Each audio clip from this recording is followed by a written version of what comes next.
Good afternoon and welcome to another security symposium or seminar. And this week we're really lucky to have Chris Roberts. Chris is well known in the security community for a number of things. Some he will admit to, some he will not.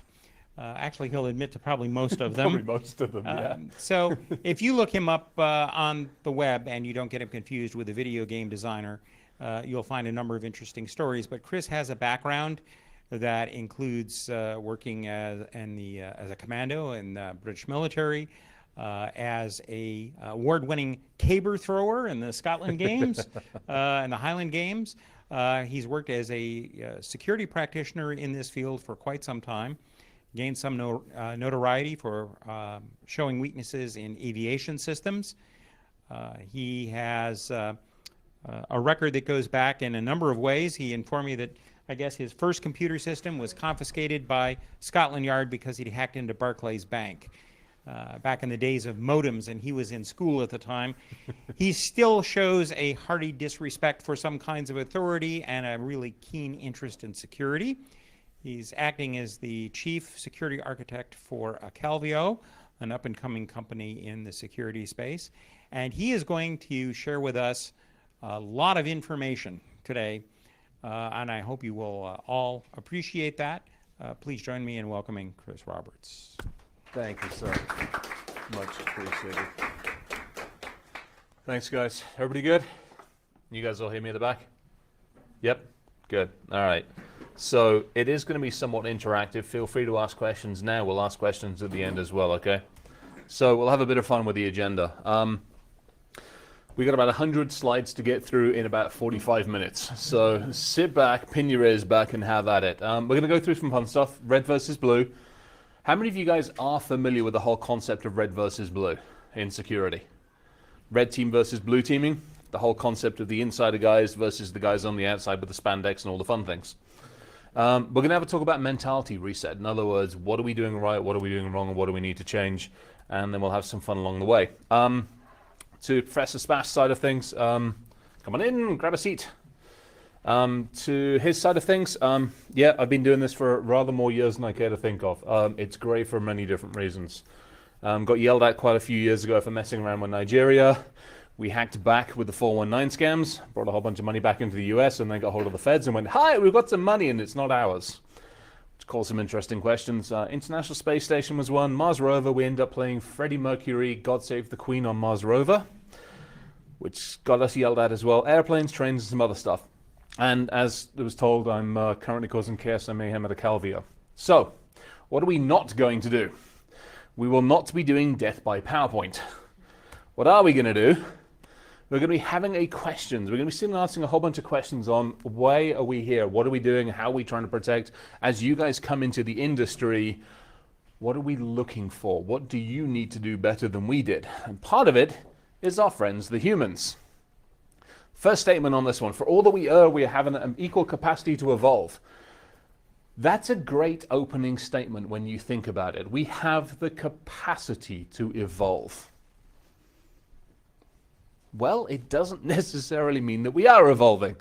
As a society, when I have to put a sign that says tweet after you've left the burning building, hold the chainsaw by the right end, and by the way, don't molest the crocodile. When we have to put these signs up to help people understand, it's arguable to say that we're not necessarily evolving. Then you take another step back and you do it purely by the numbers, by the metrics. If we look by 2020, how many connected people that we will have on this planet of ours? Give or take a bit, we'll have about 7.5 billion people, about 5.5 billion or more will be connected. You take the standard bell curve that the organizations that have that says, hi, here's the people that get a raise, here's the people that won't get a raise, and here's the people we're going to fire. You take that idea and apply it to security, about 15% of that population will understand or get security. 70% we have the sheeple. We're going to follow everybody else. And 15% think that adding 7 and 8 to the end of their 1 through 6 is a good security precaution. And if we're going to do it right, we'll put a 9 and a bloody exclamation mark, and to hell with anybody. Run all the math through the system, 825 million, USA with about 4.5% of the population floating around, 9% of the population that we have will understand or get security, which leaves us with the 91st percentile. This is who our audience is at times. Everybody read it and understood why it's put up there. So this is kind of what we think about it.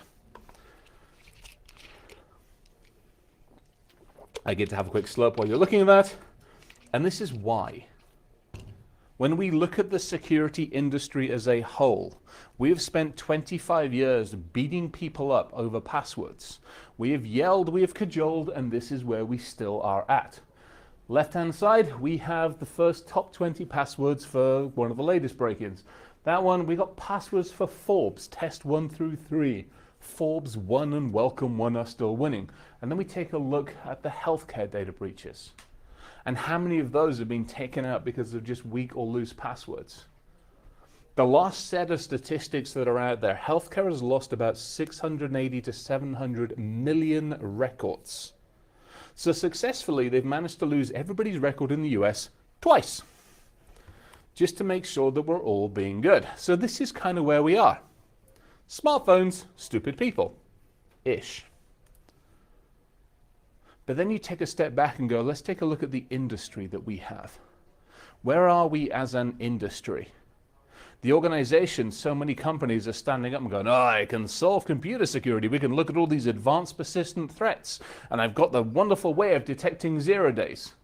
When you go that 90% of greater attacks are using known exploits, who gives a damn about an advanced persistent threat or a 0 day when I can still break in using passwords or defaults or architecture that hasn't been secured? Then you take a look at the organizations themselves and you go, how many of them? Hang on a second. Squirrel moment, I got ADD. Oi! Oh, that's you guys. Can you guys shh for a second? Thank you. There we go. ADD takes over, it's as simple as that.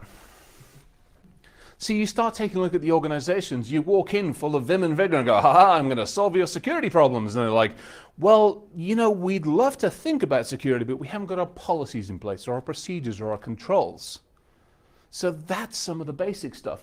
Then you take a look at IoT, this wonderful tsunami of technology that's been engulfing us for the last couple of years. And how much crap is out there that hasn't been fixed. Then you take a look at us, the guys that actually do the breaking in.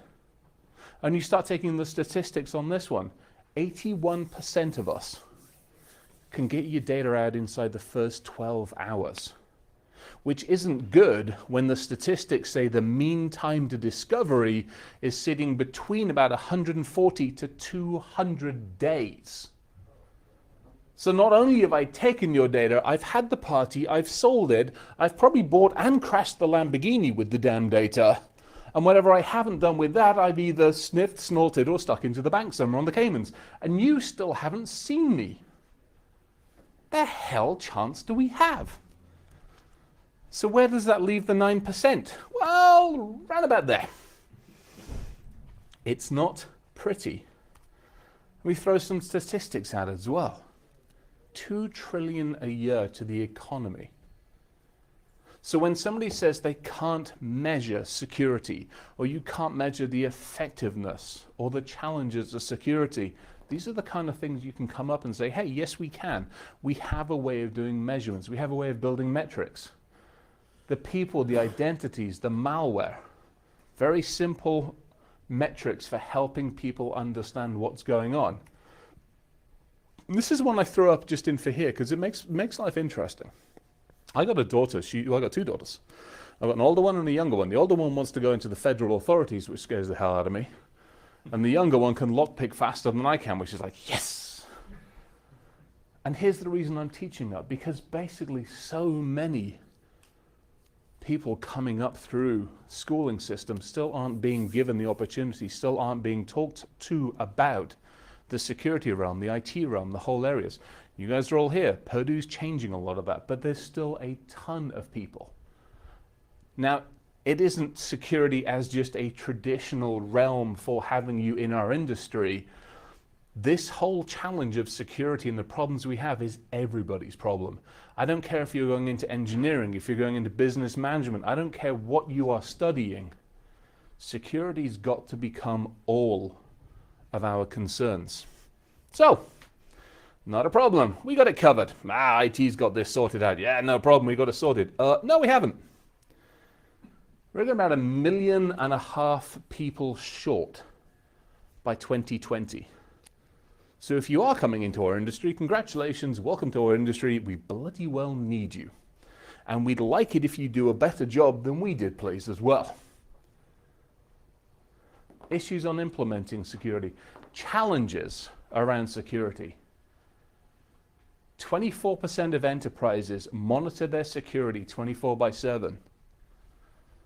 So that is a 76% of companies don't even know if they're being hacked or attacked or broken into.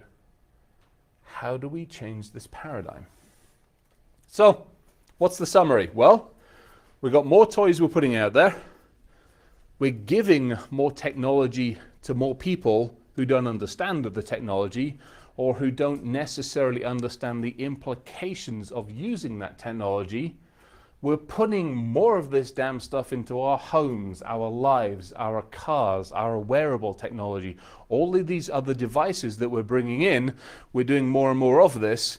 We obviously don't have the in-house knowledge to deal with it. We sure as heck don't have the out-house knowledge to deal with it. And we don't have enough people to deal with it. And by the way, we're not actually watching the systems that we're putting it into. It's not happy. And by the way, as security professionals, we still have to let you actually get to your damn technology. If we had it our own way, we'd lock it into a little building, we'd put a man with a gun on the front door of the building and nobody would be allowed to get anywhere near it, which is perfect. But then what the hell use is it? It's where we were 20 plus, 20, 30, 40 years ago. Yeah, scary. That's where we were 40 years ago. We had a nice mainframe, it was in a really nice building, and if you got too close to it, you got shot. That was easy, that was good security. But then we started giving it to everybody else, which is where we lost it. So, how do we break into you as a security professional? How easy and how quickly? Let's see if we can break into you in under 2 minutes. We will give you an employee portal because I'm nice, because I'm a good, friendly, normal human being. When we work with companies and we look to do engineering and attacks against their companies, we will put up a healthcare portal because healthcare is one of the more complex bloody things on this planet. So being nice, caring people that we are, we will go out there and we will copy somebody's healthcare website and we will put the company we're attacking, we'll put their logo onto it. And then because we're really nice people, we'll send an email to everybody we possibly can send it to inside the company going, we're nice people, we're giving you healthcare help. And by the way, because we're so nice, we've actually hooked it up to your Active Directory, which means you can use your login credentials to get into it without a problem, no issues at all. And this is what the employee says, and that is our success rate. I don't have to break in when you give me the keys to the kingdom. You can put all of the advanced protections in place, all of the endpoint, the IDS, the IPS, the DLP, all of the acronyms from hell that you want in place. But we, the squishy thing that sits between the keyboard and the chair, is still the most vulnerable. So this is about where we feel. Oh. Everybody good so far? Yeah. Can I ask a quick question? So Happily. I'm curious to hear a little bit more details on the phishing.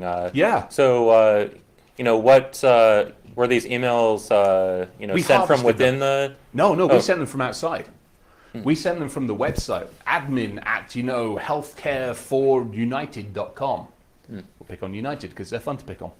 So, if I wanted to attack a particular airline industry, shall we say, I would harvest every single email I could possibly find, which, let's face it, I think one of the latest breaches came out in the last couple of days when somebody disclosed 711 million email accounts.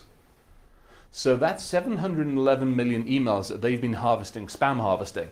And in there, damn well there's going to be, say, a couple of hundred or a couple of thousand from that particular company. And then if you look at all the other ones where you can buy the list, so maybe I end up with 3,000 or 4,000 emails for, say, United. Now all I do is I just craft an email from healthcare or healthcare help at, unitedhelpingwhatever.com, and I send it out. And people go, hey, they're trying to help me, and log in. That's too easy. And that's just one. You want to get really nasty? You payload a PDF and you send it to the legal side of the company. It's a PDF from the Department of Justice. They're going to open that like that. And then you've payloaded it, and then you've got shell onto their computer system. It's too easy to do. Does that help answer that one? Mm-hmm. Cool. All right, so DEF CON this year, 2017, celebrated 25 years of officially being civilized security conferences. That is 25 years we have stood on stage and we have gone, hey, look at the shit that we can break. And half the time it still talks about passwords. And every year we pick somebody different to blame because it's more fun. We blame the users, we blame the managers, we'll blame the CFO, the CEO, the CXO, the middle management. Occasionally grandma gets blamed as well. We're very good at blaming everybody but ourselves. To some degree, as it says on here, we kind of lost the data when it left the green room. So, who should we blame? Well, to do that, we have to pause for a second. Then we have to get a little introspective. We as an industry need to take a step back, and we really need to go, hey, we've been so focused on breaking things. We're really good at standing up and going, hey, IoTs are broken. Everything's broken. We're not so good really at turning around and saying, hey, who are we protecting? And why are we protecting them? We keep blaming everybody. We keep taking a look at it and going quite simply, hey, we can fix this little bit of a problem, or we can fix this little bit of a problem. And this, I think, unfortunately, is where we are as an industry. We have failed spectacularly. And we have failed because those of you that are closer to school age than I am these days realize that Red, the guy that can jump over walls and do what he wants, when he wants, and how he wants, is kind of like the schoolyard bully. He takes what he wants when he wants. With the Red team, nothing stops us. I've been doing this for 20 plus years. And in all that time, I've yet to fail to break into anything we've gone after. And that's government facilities, that's prisons. We've broken into prisons. We've broken into all sorts of other fun and interesting buildings and companies and computer systems, both here and abroad.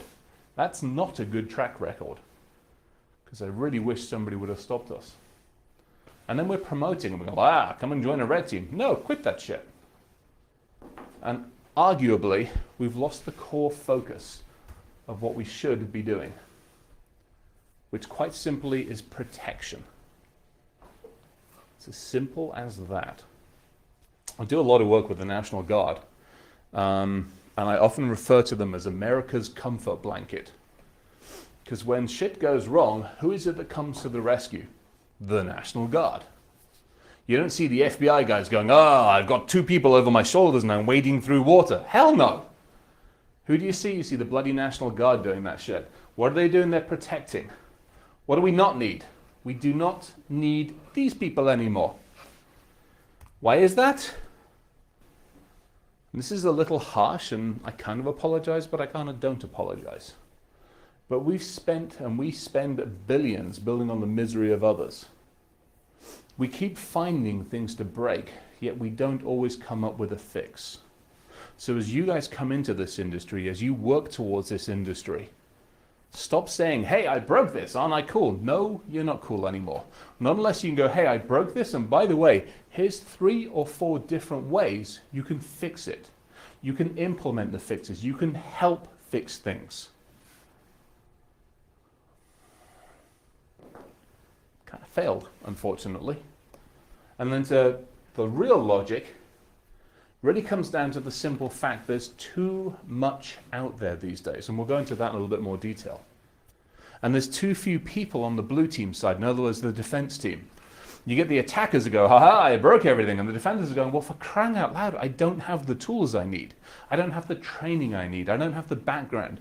The company only lets me work from, say, 7 a.m. till 6 p.m., and you silly sorry ass broke in at 2 o'clock in the morning, you rotten toe rag.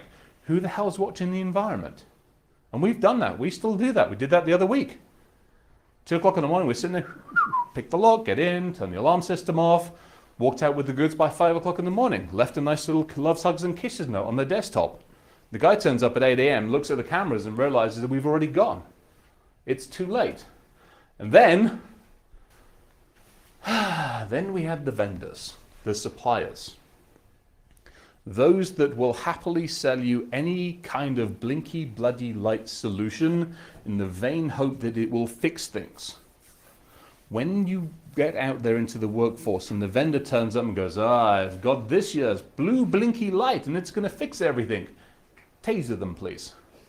Don't hesitate. Just go, hi, open the drawer, taser.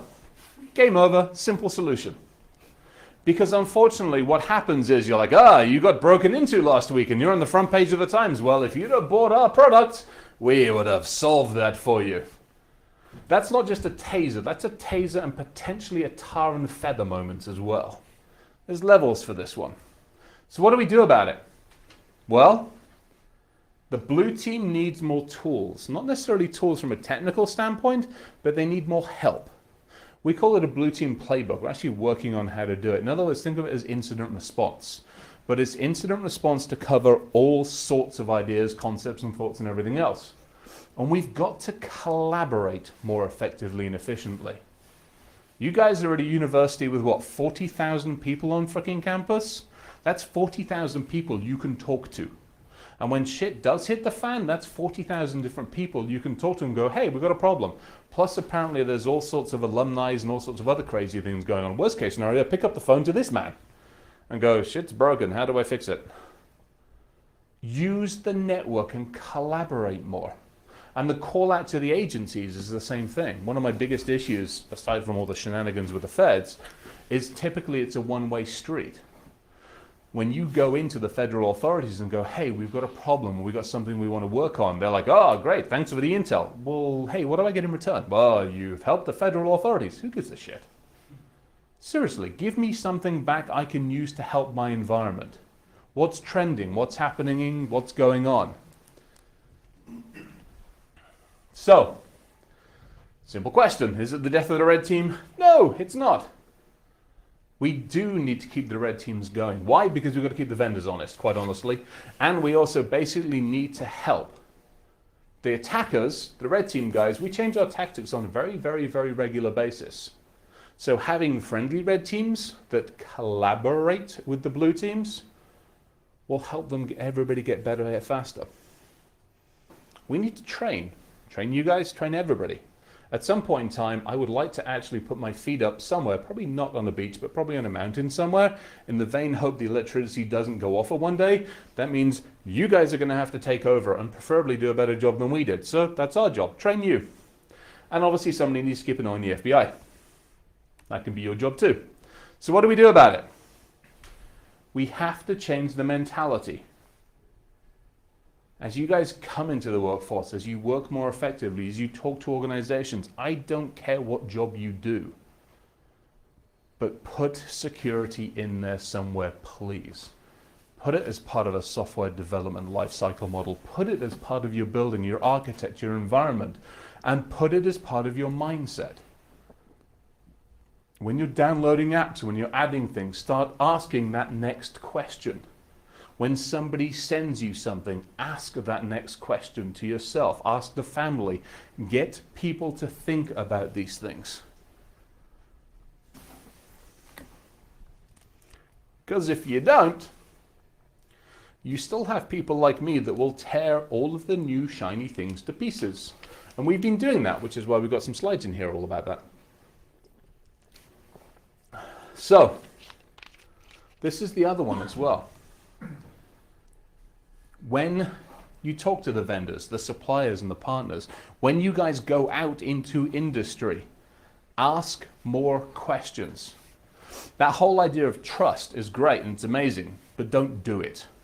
And if you do, trust but verify. When the vendor goes, this year's blinky light is going to solve all the problems, well, bloody well prove it. It's part of the reason I'm with the Calvio. It's for that exact same reason. Because when they came to me and said, hey, we've got this new toy, I'm like, oh, hell no. You can bloody well prove it. And so we spent 6 months beating the living heck out of it to make it something that it should be. And now it is what it needs to be. But you guys are going to do the same thing. Same thing with the blinky light, because that shit isn't going to work. Because this is really the reality of the blinky light. This is actually 2 engagements, and we're like, oh, we've got a data center. Yeah, that was their data center. And we're like, I can't break into that, because I don't even know what the hell. I'll just take scissors to the cables. It's easier that way. It's horrible, and it was scary. So what do we have to do? There was a company many, many years ago called Packet Storm. They kept it very, very simple. Evolve or die. We have to get better. Arguably, a lot of the security tools out there these days are what's known as reactive. The firewall. Hey, yeah, I saw the packet. I did send it to Latvia. Was that okay? That's your firewall. Your IDS, IPS goes, hey, I saw the packet, but I didn't see it in any kind of these lists, so I let it go to Latvia as well. Do you mind if I do that? The DLP, data leakage, goes, hey, I saw the packet and it was actually wrapped up in something really cool. It was actually in, a PNG file, and you let me send PNG files. Is that okay that I sent it? This shit's reactive. This is why we lose all of our data. So as you start looking at this industry, start realizing you need to be more predictive stuff in place. And I'm not talking AI and machine learning, because we can have a really good conversation about that. By the way, anybody that comes to you and says, we've got an AI system, taser them and tar and feather them and stake them on the ground. With ants. Yeah, thank you. Yeah, the little red buggers as well, please. Not the nice ones. God help us. Learning behavior, the ability to build something that is adaptive. The tool that you buy or the tool that you are developing today still needs to work in 5 years' time. Architect your solutions that way. And it's got to be predictive, and it's also got to be intuitive. The whole concept of actually building something and then handing somebody a manual that's that thick, not good, doesn't work. And by the way, don't give people more consoles. They already have enough damn consoles, and they don't have enough time to look at the consoles they have, and they don't have enough time to look at... I went around RSA this year. To me, RSA this year was like RSA last year with more blinky lights and more freaking consoles. End of RSA, I just saved you about $2,500 on a ticket. Because this is unfortunately where the poor IT guy sits. Not enough hours in the day. And then let's talk about passwords. Oh, for crying out bloody loud. All right. I have a t-shirt. Actually, it's a hat as well. It says passwords are dumb. I get so frustrated and so fed up. And we still break into places. I've got a spreadsheet. It's about 3,500, 4,000 lines. And it's all the defaults that people leave on all of their software and hardware. Like the ILO cards, root Calvin still gets me into production systems. Who the hell does that? Taser the IT guy at that point in time. Or actually taser the bloody vendor for installing it and not telling the company to change the stupid thing. It's so easy to do this. Most of the organizations, it's simple to fix this stuff. User education. Let's stop making it so bloody easy. One of these days I'm going to back out over this cable. I'm going to go arse over tip in the middle of it. So, let's summarize it. Red teams, quit the defaults, quit the hard-coded stuff, and stop shared keys. As a blue team, let's take less screens, less insecure ways to do things, more intuitive. Basically, the whole idea here is both teams need to work together. We're doing a lot of work with, again, the National Guard and a bunch of other folks where they're like, we've got this cool red team. I'm like, bring them into the bloody building, sit them down with the blue team. Not on opposite sides of the room, but one red, one blue, one red, one blue. You will collaborate. So when the red team guy goes, hey, I'm going to drop this new packet, the blue team guy can go, hang on a second. Yep, no, I didn't see that. That's great. And the red team guy goes, well, now try now. And you have this much more interactive discussion, at which point, guess what? Shit actually gets fixed. And things don't break as often, and people learn more effectively. Don't get me wrong, I enjoy capture the flag and causing chaos and mayhem in the world, but I want to be able to feed that data back to the blue team so they can bloody well learn as to what's going on. So, why do we care? Why am I ranting about this stuff? This is why. What we have now is nothing to what is coming down the line. What do I mean by that? I mean I'm going to take a quick glass of water while you look at squirrels. You guys have heard of the whole IoT ecosphere, yes? This is my slide about IoT. It is extremely illegible because there's so much crap on it. When we talk to people about IoT, when organizations think about IoT, it's this one little bit up here, personal devices through to maybe connected home. What we tend to forget about is the rest of the crap of IoT. And that's only the stuff now. That isn't the stuff that we're looking to put in place and we're looking to build. Then you look at the shared architectures, the shared software, the shared code, and how much of it's not secure. And again, we go back to the fact there's not enough of us to fix it now, let alone what's coming down the line. Then we take a look at the fintech space, financial technology. The concept here is instead of you going into a brick and mortar bank and going, I'm going to give you my money, you go onto your phone and go, I'm going to give you my money instead. Oh my God, shoot the phone. And then when you've done shooting the phone, taser half the fintech companies. We did a study. 248 companies, $3.4 billion they've managed to get funded. 65% of them haven't done the basic security testing. So these are companies going out going, hey, if you want to buy a car or you want to buy a house or you want to get a loan, we can do all of this processing for you. We'll save you all the problems and hassles of going into a bank. Give us all of your information, which you do. And they haven't got the basic shit fixed. So we have to do a better job of asking those nasty, awkward questions of the companies. And if you're going to go work for one of them, you guys are going to do a better job of securing the damn stuff. So, before we hit the panic button, let us have some fun.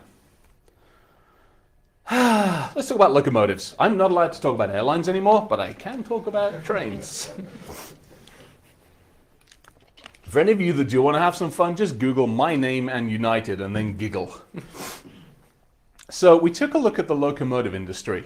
Why? Because A, they're big, B, they're fun, C, as a kid, I built one of the stupid things, and now I've got a big one to play with that's actually weighs several thousand tons. And D, you can actually make them do that. And the other reason is they are one of the integral parts of what's known as the intermodal system. In other words, when you go to the cafeteria in the union and you sit down and you get your food, that food at some point in time started somewhere else. It might have been on a ship coming in from abroad. It might have been in the farm somewhere else. It got here by train. If we can figure out how to stop the trains, all of a sudden we might get some people's attention. Or we're going to get arrested again. So what do? So this is a short couple of slides based on an entire presentation we did. And we had some fun. We basically said, let's set ourselves 48 hours. What can we do with the locomotive environment inside 48 hours? So this was the tools that we used. I would advocate that you don't do this, because you will get yelled at. But you can basically mess around. You've got some fun tools here. By the way, please notice the extremely not necessary one, which is the good bottle of single malt. Always attack things with single malt. It makes life much easier. But this isn't heavy and hard stuff. This is not having zero-day exploits. This isn't having to write crazy amounts of code. This is a couple of 100 foot of Cat5 cable, a whole bunch of research, and then some time to do a little bit of work. First, we decided to take a look at where the cargo was. So if you want to know where all the cargo is, there's 3 different organizations: Orbcom, Transcore, and SoftRail. They run a whole bunch of online systems. Those online systems are basically web-facing systems with, unfortunately, very easy SQL queries behind the scenes, at which you can ask them all sorts of nice SQL questions and get a simple answer. This basically shows you exactly where the rail yard is. So there are rail yards all dotted around all the globe. Each one of these is a different type of container. Some of these are petroleum containers, some of them are operated by different companies. CSX one, Northwest Southern one, all the different ones on here. Each one of these has a bill of ladening. So now, if I want to know where the train and the locomotive is, I can take a look at it and go, hey, I actually want to get a whole bunch of these or a whole bunch of these and mess with them. Easy stuff to do. By the way, this was doing without login credentials. You can interrogate the entire system if you know how to manipulate a web browser, which hopefully you do by now.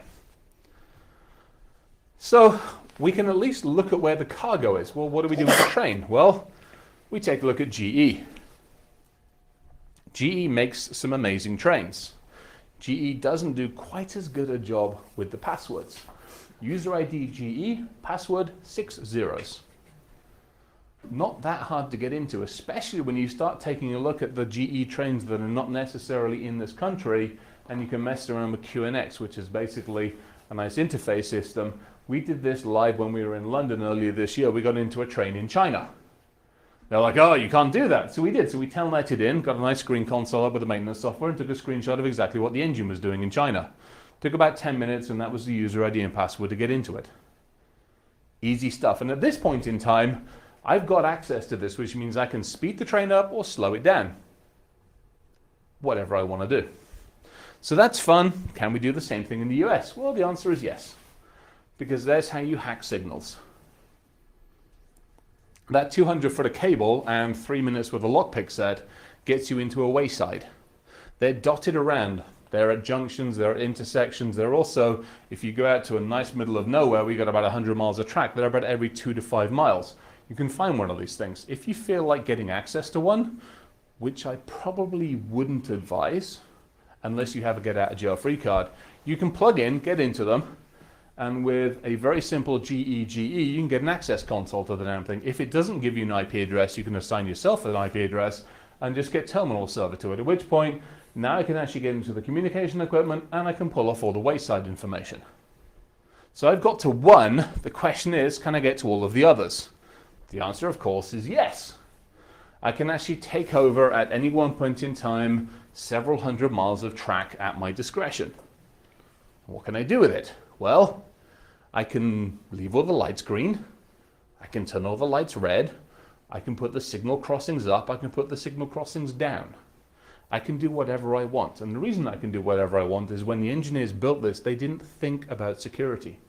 They put one button in there that's called a man not present. In other words, if I want to turn the signals up and down and turn lights green, I have to press this one button. But that one button goes to a software function that's on the board. So all I have to do is overflow that software function and it defaults to what I want it to.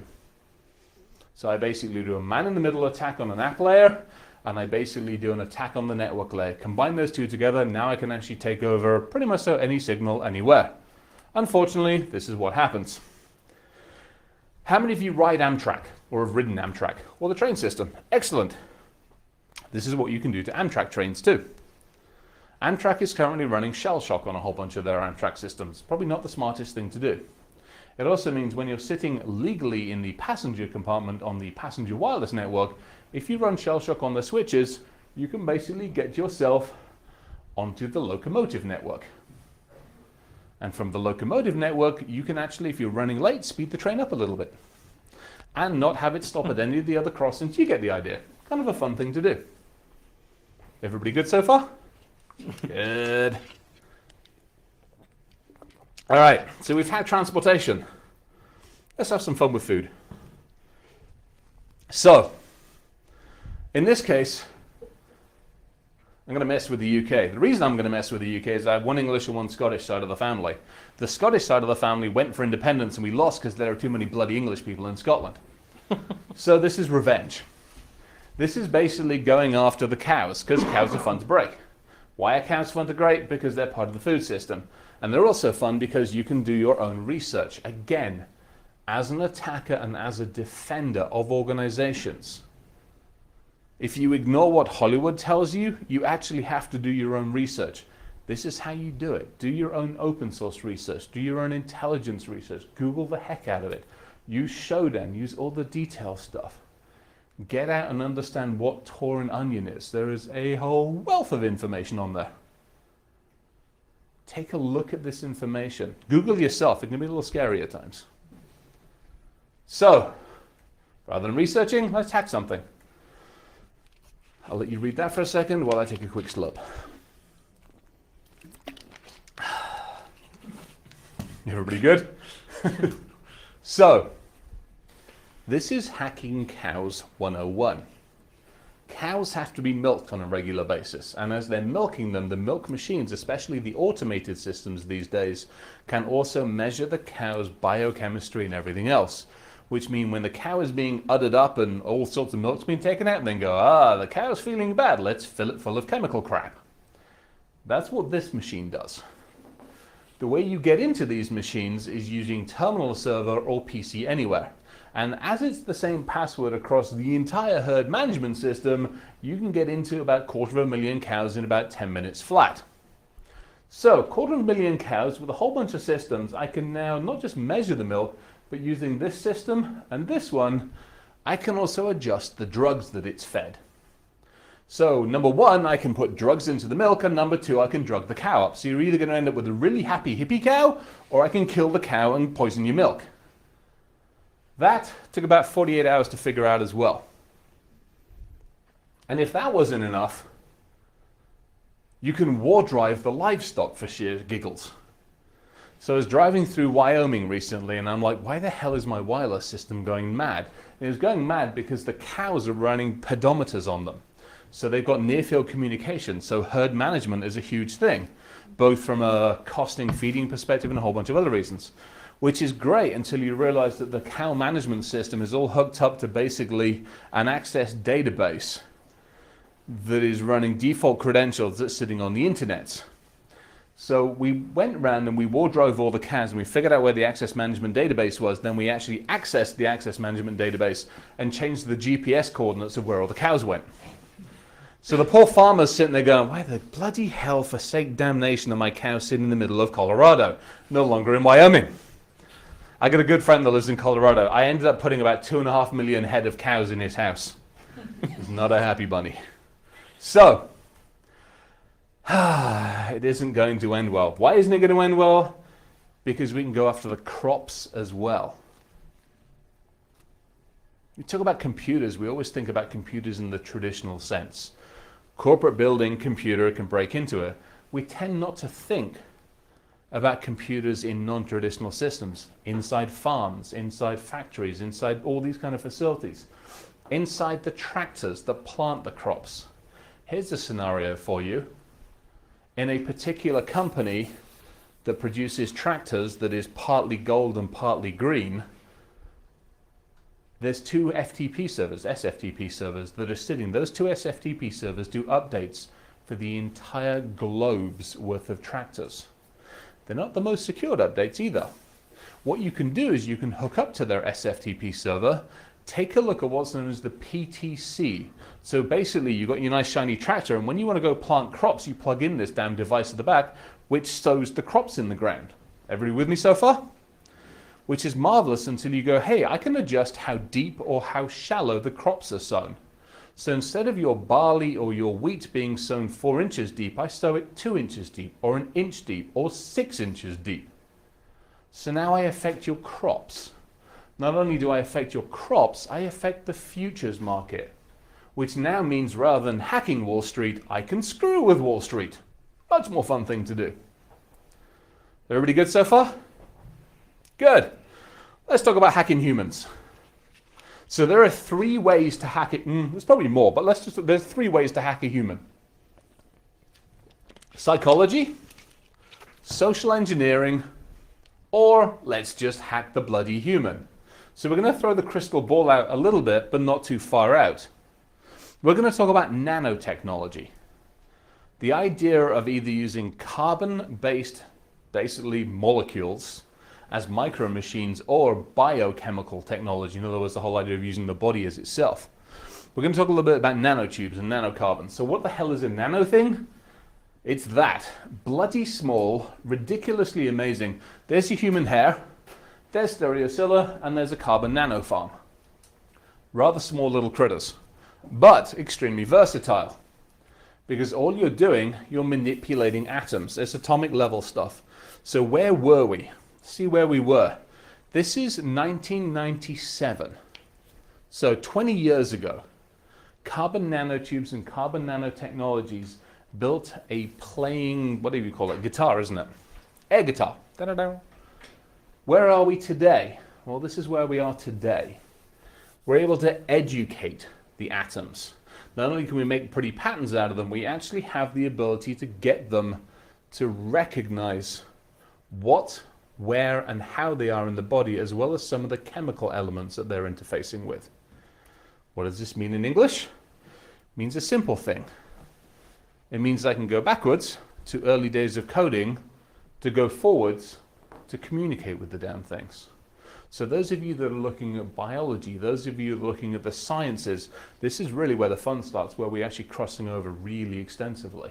You take some very, very simple coding languages, you give it the ability to put standard constraint files in, you replay it on a frequency, and now you can basically inject, you can take physical to a frequency wave either transmitted over laser or UHF or near field communication, and now I can actually communicate with the molecules themselves, as long as they've got the receptors and antennas and all sorts of other fun things.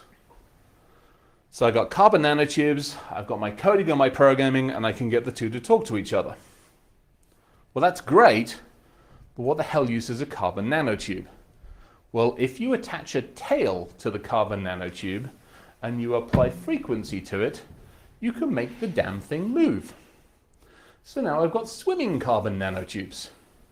This is where we are. So now I can actually get this carbon nanotube to go directions and other functions. There was something that came up on, gosh, I thought it was online last week. There was a specific program, look it up online. Basically somebody decided to mess around with sperms and eggs.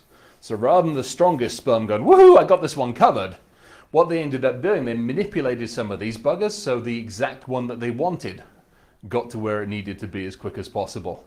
So no longer is it the strongest will survive, it's whichever one actually won out against this critter survives. There's a YouTube video about it which scares the living crap out of me. Not only that, but we can actually get them to a stage where they can make independent decisions based off of recognizing different chemicals. So the whole concept here is if I drop carbon architecture into your body and I make it intelligent enough, it can go around the body and start to understand what is in the body. The upside of this is fantastic. The downside of it is the 6'3" hairy thing that's going, hey, guess what I can do to this shit? Well, we can hack it, obviously, because that's what we do. Let's dip into science for a second. If we take a look at this one, we take a look at how an attack strategy would work. How do we attack computer systems we know today? And then how do we apply that to the biological level of the world? It's simple. We have our receptor keys, our transport, basically bird flu. Think about a vaccine. The whole concept of a vaccine is take something that's nasty, kick it a few times, and then inject it back in again, because in theory it shouldn't kill you. We have the bypass tools, we have our reporting tools and our payload, and we have our decoys. Everything that we would use in a regular computer environment to break in, we now miniaturize, we take out, and then in English, here's what we've done. We basically took bird flu, we attached carbon nanotubes to it. How do we do that? We obviously have the ability for them to recognize the chemicals. So now we've done that, we fooled the body into thinking it was good because we've injected it as far as part of a vaccine. We've got the propulsion system, that was the nice swimmy damn things. We obviously got the tracking methodology because we obviously need to know where the smurfit is in the body. Decoys me the drug. If we're nice, we can drop it right next to a cancer cell, an Alzheimer's cell, something really, really good. If somebody like me is sitting there going, hey, guess what I can do with an antenna and a near field communicator? I can now drop it right onto a red blood cell. Not so nice. So, this doesn't require a very expensive lab's worth of equipment. You can do it with about $100 worth of Arduino. So just the same as the whole press has gotten hold of pacemakers and the ability now to kill you remotely if you have a pacemaker, and we all know that we can kill you if you're running an insulin pump and all that shenanigans, now with the crazy crap that we're putting out with nanotechnology, we can do the same thing with about $100 worth of Arduino. So those of you that are like, oh, I don't want to do any hardware hacking, this is why you want to do hardware hacking. Because it's fun. Well, it also kills people as well, but that's not so fun. So, for those of you that had an anti-GMO moment, there's more of that coming down the line, because not only we decided, oh, this stuff's really, really amazing to actually pump into bodies, but now we can pump it into the food. And we can make food last longer, and we can put steroids in the food, and we can drop more of it into the agriculture. Yeah, I'm not looking forward to this. I will get back to growing my own food soon. And if you want supplements, we can throw even more of that crap at you.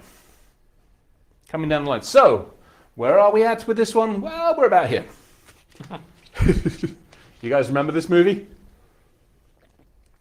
No? Cloudy with a Chance of Meatballs, for crying out loud? Good gods, people. All right, so where are we? Well, we're about here. Again. All right. Panic time.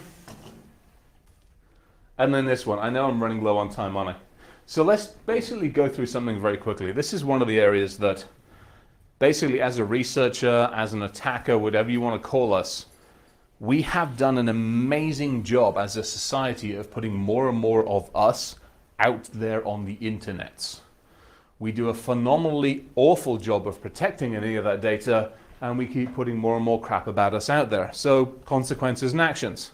What does this mean? It means that a nice little platform that I have, that I run, brings in about 1 billion targets on a monthly basis. IRC channels, I2P channels, darknet channels, the whole lot. I bring in about 250,000 credit cards every single month that people lose. Patient records, healthcare records, you get the idea. Do a better job of looking after your data, please. And the organizations and the charges that you are responsible for. We've seen that one before. I just realized if any of you are interested in nuclear stuff, there's some fun stuff. I put this one up. I was at a government meeting and I put this one up at the government meeting, and like half the people went like this because they're like, oh my God, we can't see TS level data. I'm like, you lost your shit. So if anybody wants the plans for a nuclear plant, Williams Station's nuclear reactor is actually sitting in an Iranian server along with all the tools. And by the way, anybody in the Iranian army, actually there's all their people as well. So this is the kind of fun stuff that gets lost. And then we go back to the vendors and the suppliers. And this is where it gets nasty, because I'm not the nicest of people sometimes. So when we are looking to break into somebody, we will occasionally look for the weakest link. And unfortunately, more often than not, the weakest link is the vendor, the supplier. The people, you might have your own environment nicely secured, but occasionally you have to hand that data to third parties. This next slide is going to see why you really have to ask them all the nasty, awkward questions. Because this is what happens when the vendor fails. This was a security contractor. This guy ran security for the company. Not only did he do that, he had all of his data and third parties' data on his portable server, and he had that, and obviously he had his bloody girlfriend. If we could have found pictures of naked him, we would have put them up there, and we would have put a very, very small little thing over his thing. Unfortunately, we couldn't, but quit mixing business and pleasure on the same system. So, wrap up. This is going to be your future. Some of the stuff I'm working on at the moment is consciousness and computers. Where are we going to be in 10, 15 years' time? Can we and are we at a stage or coming towards a stage where we can upload consciousness to computers? And if we can, what the hell happens then? Barriers, all sorts of other things come down. How do we do this? How do we talk? All these other wonderful things. Yet the problem is, in that 15, 20 years' time, are we still going to be figuring out how the hell to deal with passwords? You're coming into this industry. How can you change things? What can you do differently? How can you do better than we did, hopefully? Get out of the red team and blue team mentality. When somebody comes in and goes, hey, I want you to run in the red team, go, hey, get lost. I want to collaborate with the teams. And by the way, taser the damn vendors. Every now and again they need it. It's kind of like a wake up and a reminder for them. Mm-hmm. Tech's coming. We aren't stopping it. We tried stopping it with BYOD and a whole bunch of other things. Get used to it. We're going to have to do a better job. We, as teams, have to collaborate. And Blue, quite honestly, Blue's kind of got to win on this one. Because if Blue doesn't win, we've got some problems. So, with thanks, And then the final slide from Mr. Douglas Adams. So long and thanks for all the fish. Questions? Everybody's sitting there going, holy smoke, I'm not going to ride a train, eat food, or go anywhere near the damn doctors for the next 6 months. What questions you guys got? Remember to use the mic. So when you see organizations that have really done their security as well as can be expected, Yes. it's hoped, okay. Yeah. Is there any favorite spot that typically the CISO tends to be more influential? Is it operations? Is it reporting to the CEO? Is it in their CIO? Or does it not really matter? It just varies from organization to I think it organization? varies from organization to organization. I think what I see better than anything else is when the CISO is working closely with like compliance and legal and regulatory and HR. I think that's when you see, because the biggest challenge that we have in security and IT as a whole, IT shouldn't own anything, arguably. When you come to me as the business and go, hey, I got this really cool database, well, congratulations, I'll give you a home for it, but you own the darn thing. It's your data, you have to tell me who should and shouldn't have access to it. So when IT goes, I want the entire domain, that's when we fall over on ourselves. And then security's got to come in and go, hey, I really want to lock everything down, but I know users need to use it. So I've got to work with the business. I've got to work with the IT guys. I need to work with legal and compliance and HR. And we all need to figure out how to solve this better. That's a huge thing. It comes down to communication. I got a... Go away. Go away with you. Can't tase them. I had to There's fly in a another plane. class coming in here shortly. Oh, there is? so we All have to right, finish sorry. up. So we did a really good talk at DEF CON. We can kick him out for a bit, that'd be fine. Did a really good talk at DEF CON. I got challenged by somebody and we ended up putting a talk on together. It was awesome. It was all about communication. And it was communicating at the user level, manager level, and CXO level. And that was huge because I think the biggest thing that we have and the biggest success stories is when security can articulate what we need to do and how we need to, and then we provide the metrics. Going in there and going, I can solve your problems if I bought a firewall, that doesn't work. It's helping to educate those around us. How do we do this? How do we effectively tell the C-levels, this is how we should be doing this at the level they understand, and then helping to collaborate with everybody else. So yeah, there's no one good formula. I think the biggest formula is somebody coming and going, how do we all figure this out? We all draw the same paycheck. We all need to be in this together. Does that help? We're going to have to stop there, and thank you very much. No, thank you very much. Appreciate it.